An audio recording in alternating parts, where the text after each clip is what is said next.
Committee बना के सबसे पहले पूरे देश में ये पता किया था कि जो ट्राइबल को 1950 से जो लाभ दिया जा रहा है, जो एजुकेशन में रिजर्वेशन है, जो सर्विस में रिजर्वेशन है, उसका कितना लाभ है।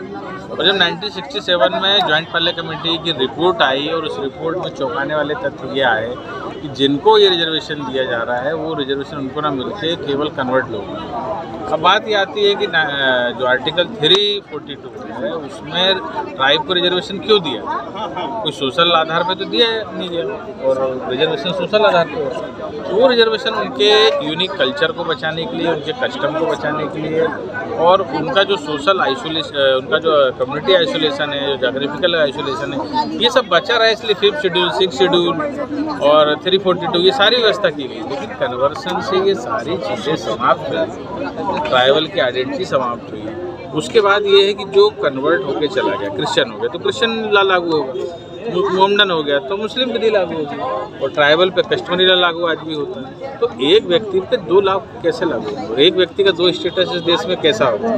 तो 1967 से 70 तक उन्होंने जो है जॉइंट पार्लियामेंट्री कमेटी की रिपोर्ट आई, उसके बाद उन्होंने एक बिल भी पेश किया, जो बिल आज भी संसद में पेंडिंग है। लेकिन कहीं ना कहीं ट्राइबल में ये जानकारी न होने के कारण 2007 के बाद हमारा जो जनजातीय सुरक्षा मंच इसने इसकी लड़ाई शुरू की। अब तक हम लोग करीब ये 20वीं रैली थी, 20 राज्यों में हम रैली कर चुके हैं। हर जिले में ट्राइबल क्षेत्र में रैली करके लोगों को पहले जन जागृति कर, और हमें उम्मीद है कि 2024 में ये जो सरकार है जो एक झटके में 370 खत्म कर सकती है, तो आर्टिकल 342 में संशोधन कर सकती है। जब आर्टिकल 341 जो है SC के लिए, शेड्यूल कास्ट के लिए, उसमें ये नियम है, उसमें ये प्रावधान है कि जो SC का व्यक्ति है वो अगर अपनी कास्ट से रिलीजन बदलता है, क्रिश्चियन होता है, मुस्लिम होता है, तो उसका रिजर्वेशन खत्म होता है। ट्राइबल में क्यों नहीं होता। और ये देखने में आ रहा है कि अभी भी जितना भी ट्राइबल का रिजर्वेशन है वो 90% जो है वो कन्वर्ट व्यक्ति ले रहा है, और जो असली ट्राइबल है जिसके लिए संविधान में व्यवस्था की गई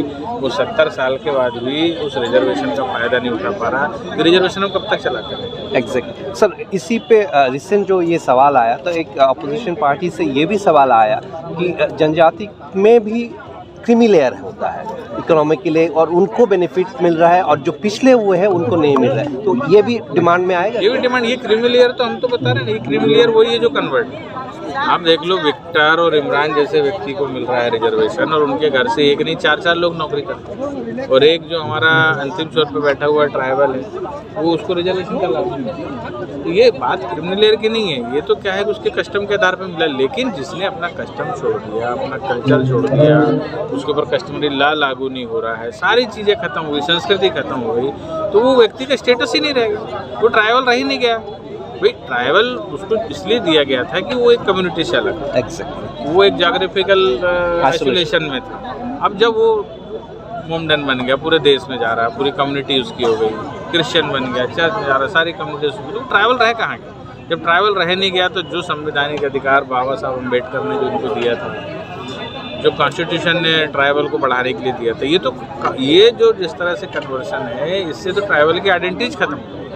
यानी कभी हमको शायद ये वीडियो में या किसी म्यूजियम में देखना पड़ेगा कि रियांग कैसे होते थे या त्रिपुरी कैसे होते थे, ये स्थिति है। सर फिर तो इसका तो मेन सुलह जो आप बोल रहे हैं कि कॉन्स्टिट्यूशन में अमेंडमेंट लाना पड़ेगा। कॉन्स्टिट्यूशन में अभी ऐसा नहीं है, अभी ये जो बिल है वो 1967 से पेंडिंग है और लोकसभा में। हाँ, क्योंकि कोई भी बिल पेश होने के बाद खत्म नहीं होता, बस उसमें एक बहस हो जाए। हमने सारे सांसदों से भी मुलाकात की, 350-400 सांसदों के साथ हम मिले, और उन्होंने सबने ये माना कि ये होना चाहिए। आप उम्मीद करते हैं 24 में अगर ये सरकार फिर से रिपीट हो तो चेंज हो जाएगा? 24 में रिपीट होती है ना, सेंट्रल गवर्नमेंट अगर रिपीट होती है तो ये करेगी। हमारे आज राष्ट्रपति भी ट्राइब्स के हैं, तो अगर ये होता है तो उससे जिसको जो लाभ मिलना चाहिए, सही लाभ मिलना चाहिए, सही पात्र व्यक्ति को अगर कोई चीज़ मिल रहा है, जब बताते हैं मोदी जी की 100 रुपये वहाँ से चलता है तो पूरा 100 मिलता है, तो रिजर्वेशन भी जो है एजुकेशन का है ये। और ये लड़ाई सिर्फ ट्राइबल की नहीं है, ये हर उस व्यक्ति की जो इनकम टैक्स देता है, वो इनकम टैक्स, उसकी इनकम टैक्स से तो एजुकेशन के लिए चलता है। तो वो कभी सोचता है कि कन्वर्टेड व्यक्ति को मिलना चाहिए, वो कभी नहीं चाहता कि उसका पैसे का मिसयूज। ये जो है रिजर्वेशन का मिसयूज, हम चाहते हैं इसमें थोड़ा सा संशोधन कर दे। आज इतने सारे कानून बदल गए, जो कानून किसी काम के नहीं थे या गलत थे, तो आर्टिकल 342 में भी आराम से संशोधन हो सकता है। लेकिन पहले हमको जागृत करने की ज़रूरत है, क्योंकि ये विषय त्रिपुरा में भी मेरा ख्याल है कि इतना जो स्प्रेड हुआ कुछ कथाकथित लोगों को पता था। हम चाहते हैं कि हर जन सामान्य, हर ट्राइबल को अपने अधिकारों का पता होना चाहिए, इसलिए हम इस तरह की रैली करके सुरक्षा मंच के माध्यम से उनको अवेयरनेस करना चाहिए। आज दिन में कैसे देखते हैं? खास प्रोग्राम त्रिपुरा दिल्ली में रखेंगे, दिल्ली तक जाएंगे, पूरे भारत से हम सभी राज्यों से ट्राइबल को इकट्ठा करके दिल्ली जाएंगे और दिल्ली जाकर बैठेंगे। 2024 के बाद हमको उम्मीद है कि हमारी ये मांग पूरी होगी। ये सरकार जो है संवेदनशील है, ये सरकार ट्राइबलों के लिए इतना काम कर रही है। उन्होंने ट्राइबल जो हमारी मान सम्मान जो है उनको 65 साल में आज इतने ऊंचे पद पर बैठाना, उनको राष्ट्रपति बनाना। तो मुझे पूरी उम्मीद है, जनजातीय सुरक्षा मंच को भी उम्मीद है कि इस सरकार के रहते में ही ये हो सकता है, बाकी नहीं हो सकता। थैंक यू, धन्यवाद।